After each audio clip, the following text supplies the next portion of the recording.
Welcome to Healing the Spirit, a space where we awaken our creativity, deepen our connections, and remember who we are through the lens of astrology, archetypes, and art making. I'm your host, Jonathan Coe.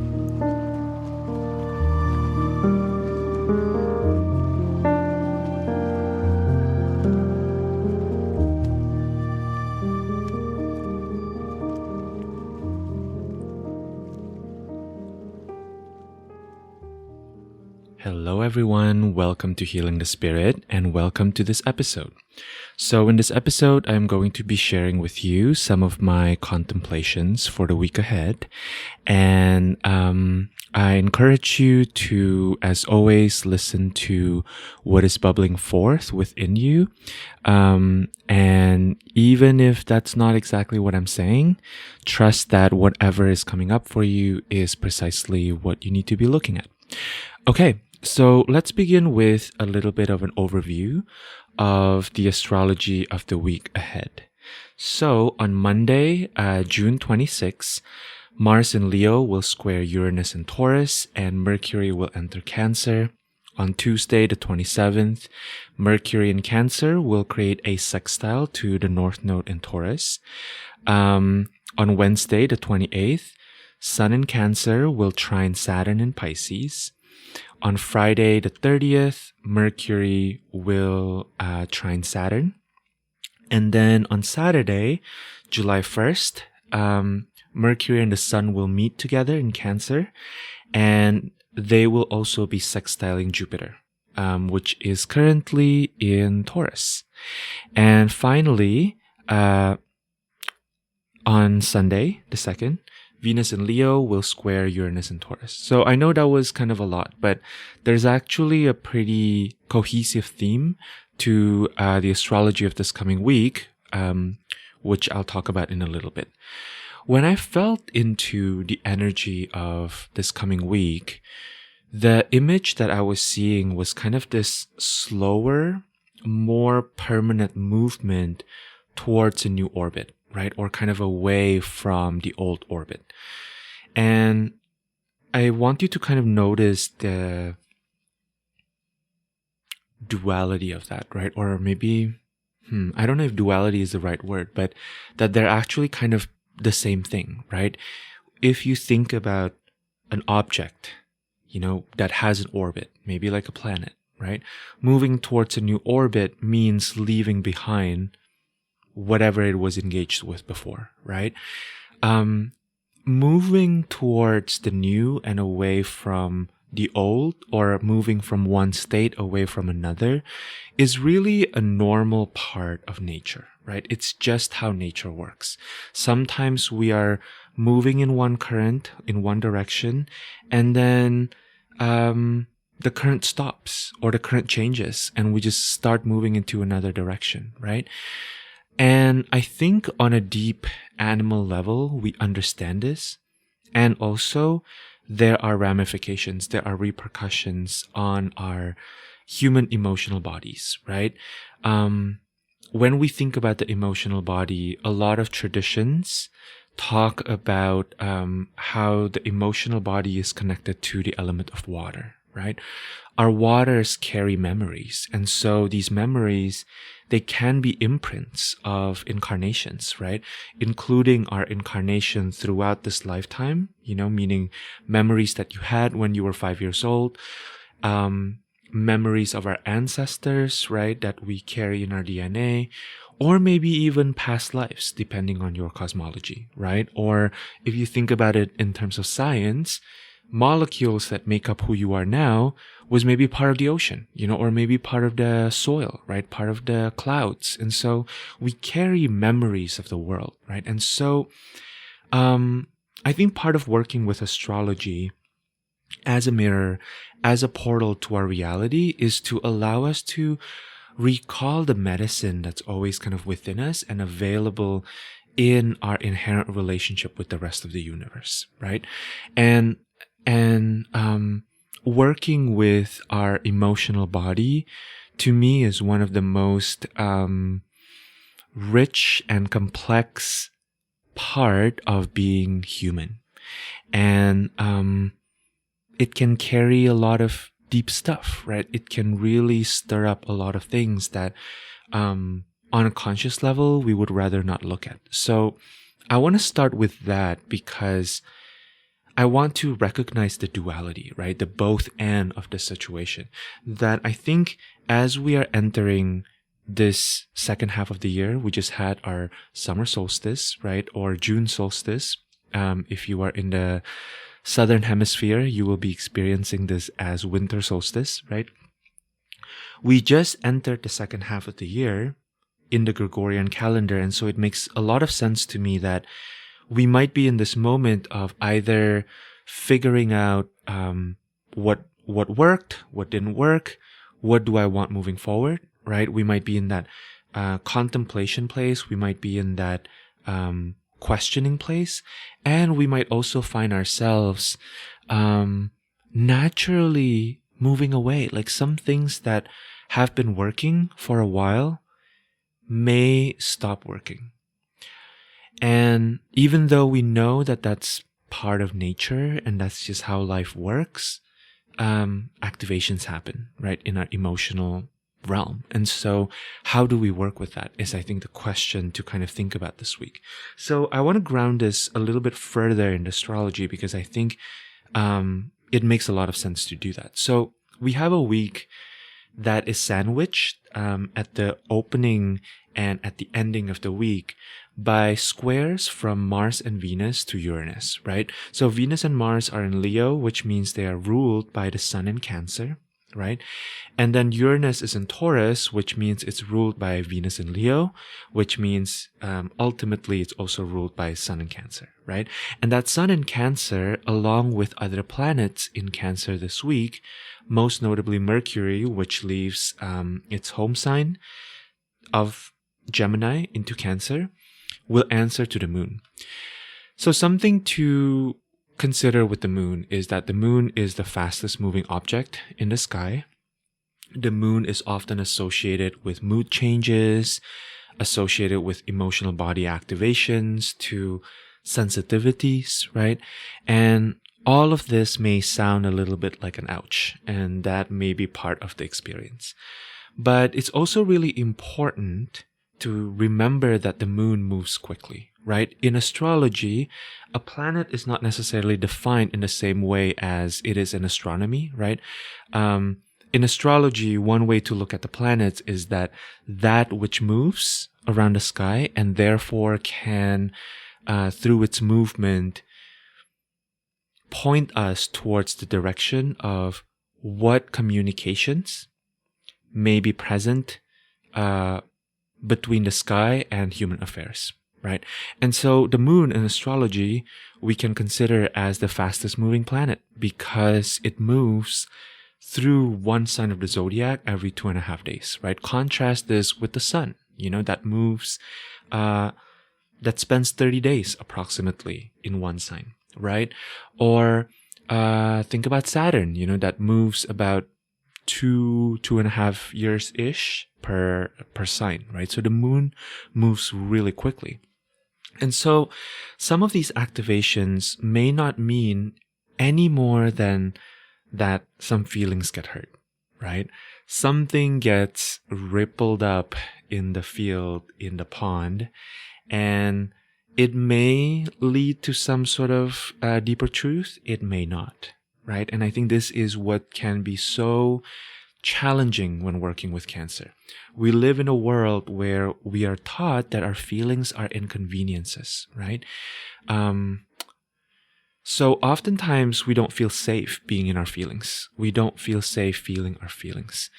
And then I think there also exists another end of the spectrum, right? Another part of the polarity, which is that we're also taught that our feelings are teachers, which I think is ultimately true, right? Our feelings are teachers.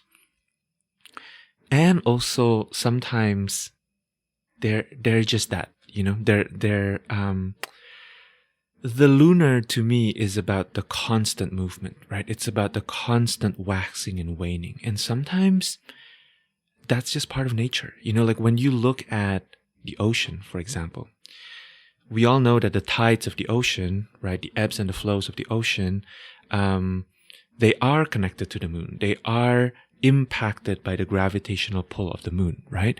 And yet the ebbs and flows of the ocean doesn't necessarily carry any sort of deep meaning all the time, right? It's just the way that the ocean is, And so I think when thinking about this polarity, right, that exists in the way that we as humans conceptualize our feelings, right, that either our feelings need to be shoved down or our feelings need to be put under the microscope every single time, right?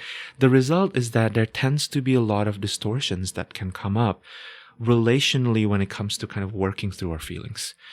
It can take a lot of practice, and it can take a lot of openness and availability to feel our own feelings without necessarily labeling them to any narrative before it's clear that they are actually tied to narratives, right? Trying to pin down how we feel as kind of this blame game towards one another, or trying to prove how we feel by amplifying the feelings more than is necessary, often causes way more sufferings than it needs to be, right? Than there needs to be. Sometimes, I think we need to really look at all of this with a lot of compassion, right, towards ourselves. It's not easy being in a human body. We have our own internal ebbs and flows that we can't always see from the outside, right? And so for many of us, also, I think this is related to social conditioning, right? Our inability sometimes to right-size our relationship with our emotions have to do with maybe never seeing examples, right, of people in our lives who are able to have a healthy, functional relationship with their feelings, who are able to both own their feelings and also get their relational needs met, right? Like, how can you feel the depth and the spectrum of your feelings and also at the same time still maintain to be in relationships with others, right? Still maintain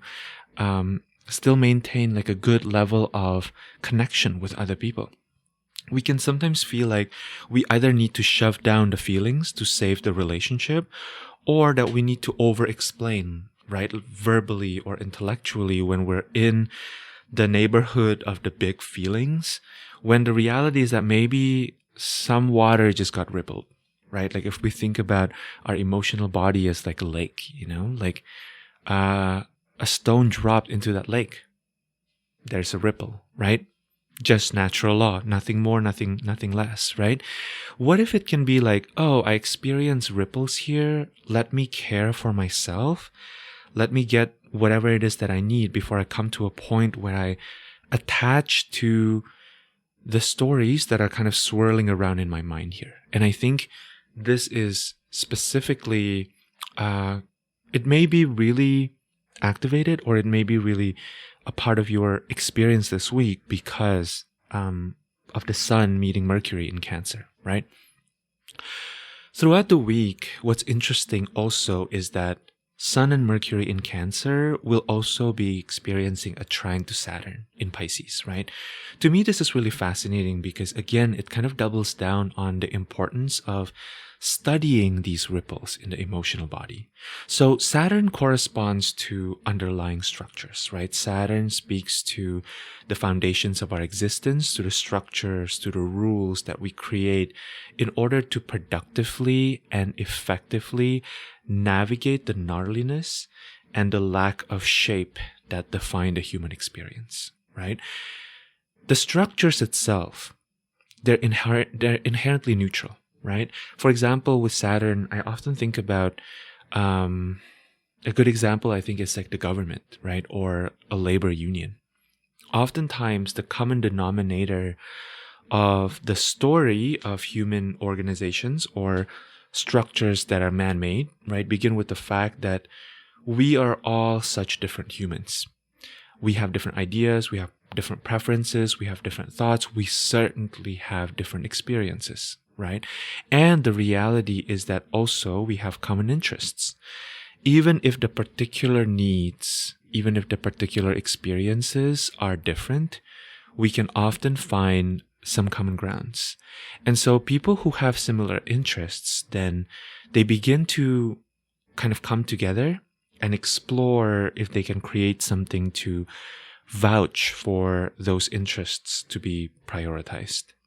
So it all often starts with this desire to kind of improve the ways we're currently moving through things, right? So with Saturn, the idea in the beginning is very often we want to make things better. We want to make processes and procedures run more efficiently, more effectively in our lives, right? We even maybe want to work a little bit less using a little bit of organizational thinking, right? Like one way I think about Saturn is kind of like that idea of, what is it called in economics? Comparative advantage, right? Which kind of speaks to this idea that if I happen to like doing the dishes more than you do, right? And we live together and you like cooking more than I do, it may make more sense for me to continue to attach to the role of washing the dishes while you continue to cook the dinner, right? Because it costs me less energy and it's a little bit less resentment inducing for me to wash the dishes than it is for you, right? And same for cooking for you. So in a way, with Saturn, as time goes by, right, as we continue to deepen, build upon these structures, often what happens is that more and more structures are created, right? And usually we reach kind of some sort of tipping point. Where is that line? And there usually is always a line, right? Even though it may be felt or experienced differently by the different people within the system, where that structural necessity starts to become a bureaucracy, right? When a certain line is crossed, we started to kind of lose our way, and these structures start to take away from some of the intended improvement to our lives that they were originally kind of built to serve, right? So back to Saturn and Pisces and Cancer planets in this coming week.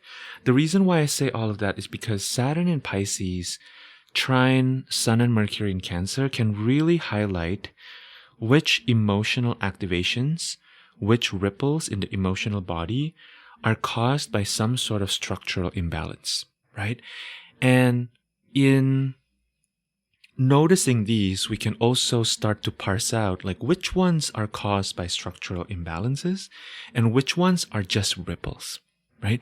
And sometimes the way that I know the difference is that the things that are just ripples, right, are actually really simple. Like, for example, I'm the kind of person, if there's something I need to do and there's something that maybe I need to create and it's time sensitive and I haven't done it, 24 hours before I'm supposed to do this, I feel this kind of internal stirring, right? And then everything in my life starts to be annoying to me. Like, I can't enjoy my food. I can't enjoy hanging out with people. So I know that over time, if I'm feeling something, some sort of anxiety about like needing to do something that I know has a deadline, right? I need to kind of tend to that first before I do the things that I will enjoy. And at first in my process, there was a time when I was like, I need to be able to enjoy myself more, right? I need to forget about work. But the reality is that it doesn't work because I actually enjoy doing the work.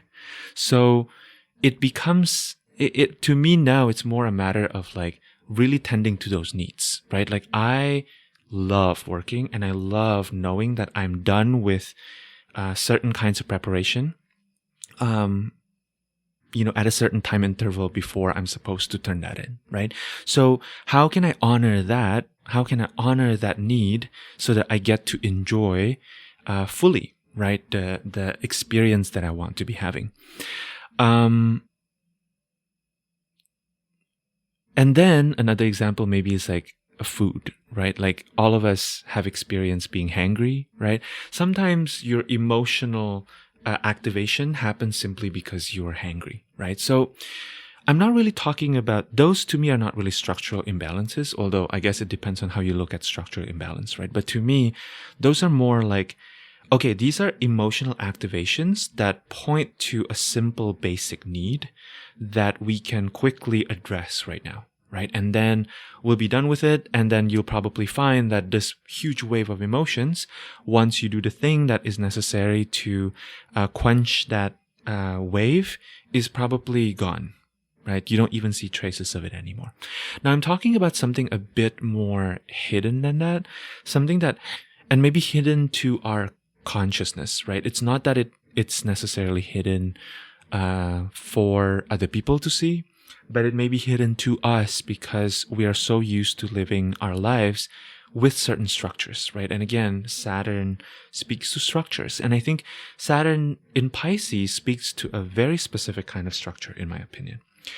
Pisces is a water sign. Pisces is mutable, right? It's also kind of unpin downable. I actually have a whole episode of Saturn in Pisces with Sabrina Monarch and Erin Shipley. So I definitely welcome you and invite you to listen to that if you feel like. But I think for the purpose of this coming week, really, Saturn in Pisces speaks to, it's not exactly about structures that are super solid and, are supposed to last for like centuries, right? Like when we think about Saturn in Capricorn, we think about actual structures, like maybe stone structures, right? That can last for centuries. When we talk about Saturn in Aquarius, we talk about, social cohesion, right? Like what holds us together as a society, right? These are things that can take a very long time, right? To create. I think Saturn in Pisces is a little different. And Saturn in Pisces is a little bit less easy sometimes to point out or to notice because they're not so visible. Saturn in Pisces is more like the force of the current of the water itself, right? When you look at the current of water, right, how water moves in, say, a river or say an ocean, often it's a pattern that coalesces, that is influenced by ever-shifting patterns that impact it, right? The temperature of the water determines the flow of water, the direction of the wind, the shape of the bottom of the ocean, which is always in some ways changing, right? Movements of the fish within the water. So Saturn in Pisces is really more about the general current that is created as a result of many different factors by many different players, right? It's not always so easily moldable, but it is ecological.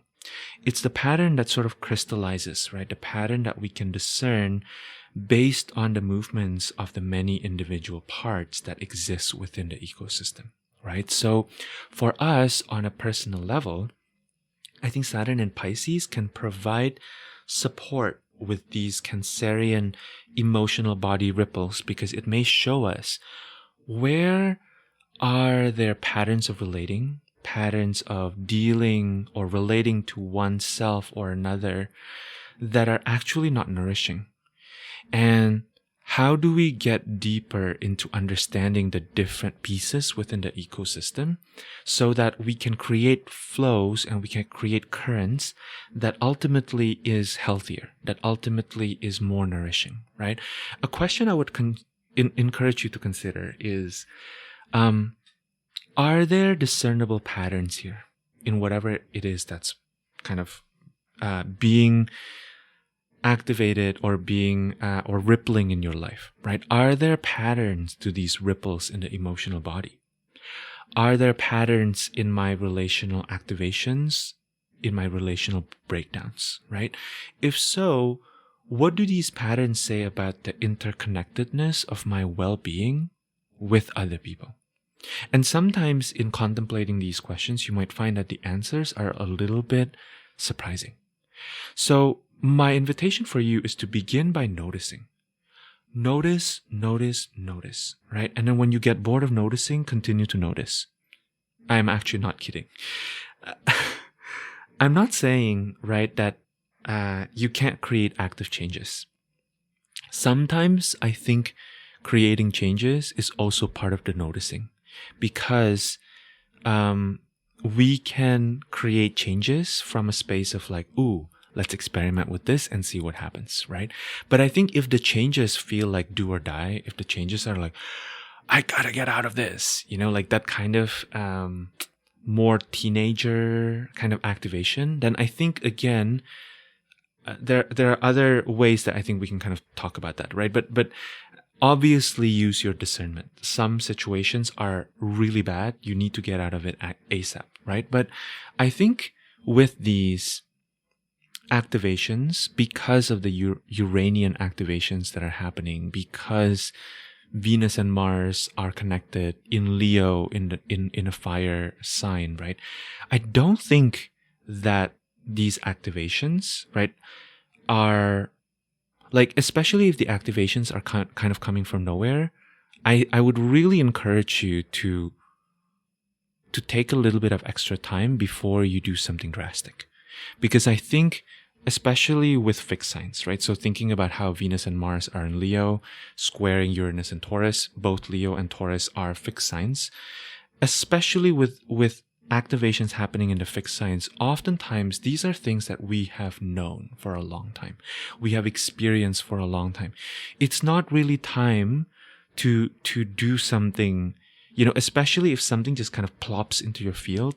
I think oftentimes it's not really the time to kind of do something drastic to address that. I think rather, consider that an invitation to see, is there a deeper pattern here, right? Mars and Venus relate to the flesh. These are the planets, these are the planetary forces that relate to our body's needs, and specifically their desires to attract, their desires to unite, their desires to separate, right? And Uranus can have this overarching, more collective, broader energy.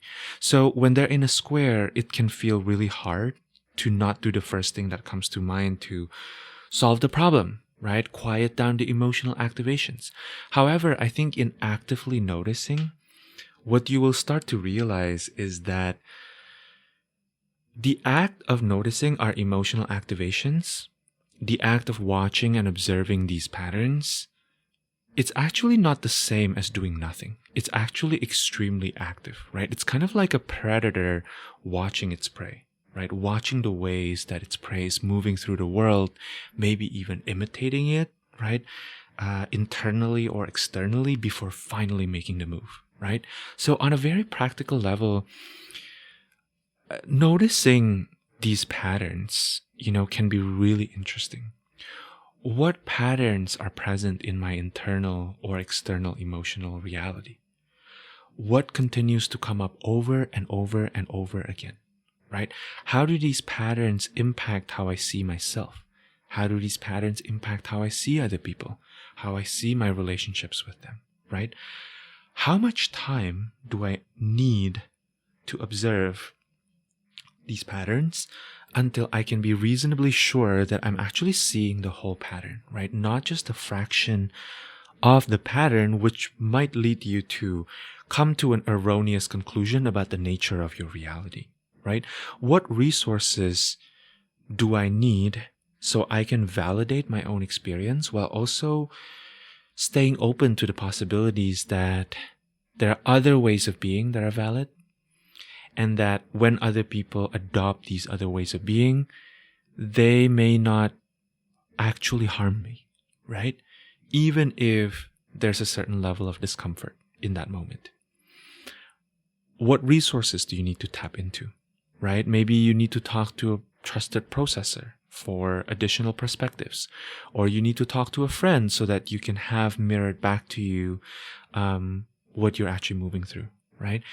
Another question that I really love to contemplate when I'm experiencing these kinds of big activations, right? And I'm not really sure what's going on, and I don't feel super resourced in terms of being able to feel into the nuances of the patterns underlying these activations and these ripples, right? Is thinking about like this idea of like the best case, worst case scenario, right? More poetically, you can phrase the question like, what are some of the most expansive possibilities that these patterns or these currents can bring to my current reality? What are the most challenging disruptions that these currents can bring to my current reality, right? Really giving yourself the experience of looking at the whole spectrum, like at the whole range of what may come up is truly, I think, a gift, right? You get to see, okay, this is what that whole spectrum looks like. What's coming up for me?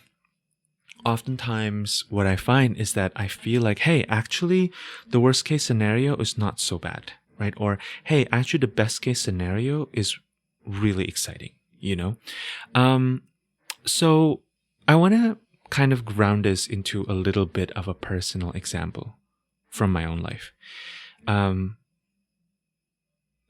I want to tie this back to what I was saying earlier in the contemplation about this image of like, a particular object moving away from its orbit, right? So I've been deepening into human design, which is frankly, I think, such an interesting system of knowledge or a system of looking at the reality. Or having reality mirror itself back to us. And what I'm learning about my own body graph is that I only have one channel defined, which is the 515. And the 515 is often associated with the flow of life. And that really resonates with me because there have been periods in my life where I follow the flow of whatever it is that my reality is kind of continuing to present to me. And it makes absolutely no sense to my mind. Or absolutely no sense to even like my sense of identity, right? My logical sense of identity. But things kind of just start falling into place. I meet the right people, I'm in the right situations, and things just kind of flow, right? Other times I try really, really hard. I try to be very methodical. I work in kind of increments, of like the best laid out plans, right? But I continue to see blockages from my external environment, right? It almost feels like the universe is conspiring against me. I think all of us probably are familiar with this experience one way or another, right? So on a more personal level, an advice that I've heard about people who have this channel defined, especially someone like me who only has this channel defined in my body graph, is to trust in that flow, right? And also life has its own flow and we have our own flow, right? And to really quiet down everything else and tune into what that flow is. And sometimes when the flow isn't present, to just let ourselves do nothing or let ourselves just be drifting, right? Rather than like moving with a particular direction of the flow. And if you're feeling like so basically this advice says, if you feel like doing something, right, it's probably best to follow that pulse, to follow that call, because it's likely that there's something there for you. I often, in my own experience, feel like there's this increasing energy or this decreasing energy with every step that I take towards the thing that I'm interested in. And something I've also heard is that those with this channel definition, right, need to really pay attention to when they say yes to something that doesn't actually fit their flow, right? Because if they don't listen to it, right, if they don't listen to this internal no, they will also start to impact others' ability to have a certain flow, right? They'll start obstructing other people's flow. This has been a really interesting point of contemplation for me. As someone who loves the people in my life, as someone who really loves spending time with people that I consider close to me, I have often found myself contorting my own flow just so I can spend time with them, right? Like, this is so interesting because I think what I don't like about how we talk about this in kind of the collective or the general, spiritual community is that we often frame this as like, oh, me and my people-pleasing tendencies. I mean, sometimes I think that's very true. I've certainly experienced people-pleasing tendencies in my life. Other times, I don't think it's really that, it's really not that pathological, right? Like we as humans, we just want to be with other people. I am the kind of person who actually experience a lot of pleasure when I see other people being happy, when I see that my contribution matters to another person, right? When I see that maybe something that I do inspires another person, or something that I say makes them feel better, like I really like that experience, right? So I'm not even doing that necessarily to please the person. I'm doing that for myself too, because I feel better about it, So, I think what I really want to say is that what I have found is that the flow itself is actually neutral. The flow itself has no real morals to it, right? The flow itself is kind of like if you look at birds outside, or if you look at, again, my favorite example is the river, right? Or you look at the cycles that your cats or your pets, your dogs kind of move through, right? Like, there is a flow to our animal body that is actually really has nothing to do with our human stories about right or wrong, right? Or good or bad, or like I'm being loyal to you or I'm not being loyal to you. It has nothing to do with that, right? Like, there's a certain flow that is kind of like, oh yeah, I'm really curious about this, And any of you who are listening who has been in any sort of long-term relationships, be that with your partner, be that with your friend, knows that this is a thing, right? It's like, I think that this happens with every human interaction. Like, sometimes I notice that, especially in friendships where you feel really comfortable with the person, you get to a point where you have nothing else to say. The conversation comes to a natural end and you're done, right? There's nothing more to say. And you can just kind of sit in silence and you can just enjoy the presence of the other person and how the presence of the other person is impacting you, right? On a deep physical level. And I think this is the same with a lot of our relationships, that sometimes, what I brought in a moment ago about longer term relationships is that anyone who's been in a longer term relationship, right, with a parent or a partner or a child, knows that there are moments where you feel really close to this person. Like, not only on an emotional level, but you're kind of really drawn, right? Like, your waters are moving in the same direction. You're interested in the same thing. You're interested in the same questions. And then you might find that suddenly the direction changes. That resonance isn't there anymore. And I think it's easy for us to think, to make these big stories about like, oh, this is so bad. Like, what does this mean for the friendship? Am I not, friends with this person anymore? Do we need to break up? Right. And I think what I want to encourage you to consider is the possibility that maybe you're just moving into a different chapter, right? It may mean that you will find each other again. It might mean that's not the case, right? But I think I truly believe that following the direction of whatever it is that we're being pulled towards has an intelligence to it, right? So this week, I think ultimately what I really want to share with you is, what if you begin to trust? What if you begin to notice and then you begin to trust, right? The natural flow of these things, and not make it mean any more than it should mean, right? Not make it mean that, oh, I'm moving away from these things that I like to do with my partner, therefore I'm being such a bad partner, right? It can be really hard because we like to have a certain certainty, right, as human beings. So going back to the astrology, what I think is interesting to consider is the possibility that prioritizing your own awareness of your own flow may actually be better for everybody else involved, right? Because in you doing so, at first, maybe there's discomfort, right? At first, maybe there's conflict, maybe there's disappointment. But after that, what you're doing is you're giving people the opportunity to feel into what feels right for them, right?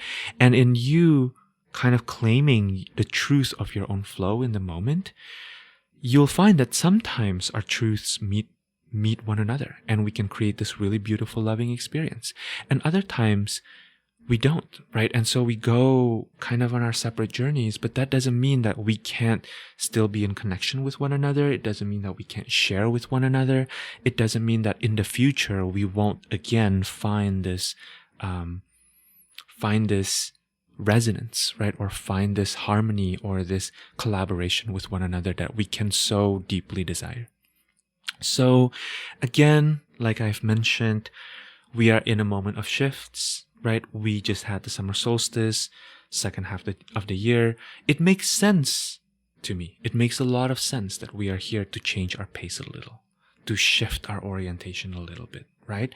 With any sort of aspects in the astrology that where Uranus is involved, this may be really highlighted, right? You might find yourself naturally pulling away for certain people, pulling away from certain activities, from certain ways of being, certain places, and you might find yourself drawn to others, right? So what if you let yourself honor this natural flow, this natural rhythm, and to really consider it as such, right?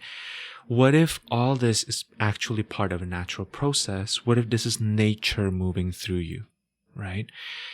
In so doing, you might find that you don't need to get all tangled up in suffering that's not really either not really in the curriculum for you, or doesn't need to be as intense, right? All right. I hope that this has been helpful for you. I hope that you got something out of this contemplation.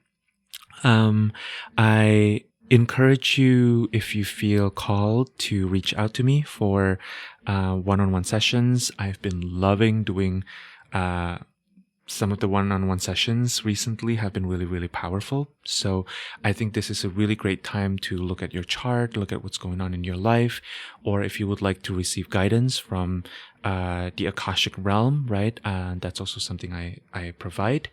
And yeah, if you have been enjoying this podcast, I would encourage you to support it by writing a review. It doesn't have to be a long review. Literally 5 sentences, totally enough. And it's super helpful in getting this podcast out there and getting others to find this podcast and to benefit from it if it resonates with them. All right. Thank you so much, friends. I look forward to seeing you next time. And until then, I'm sending you so much love. Thank you so much for listening.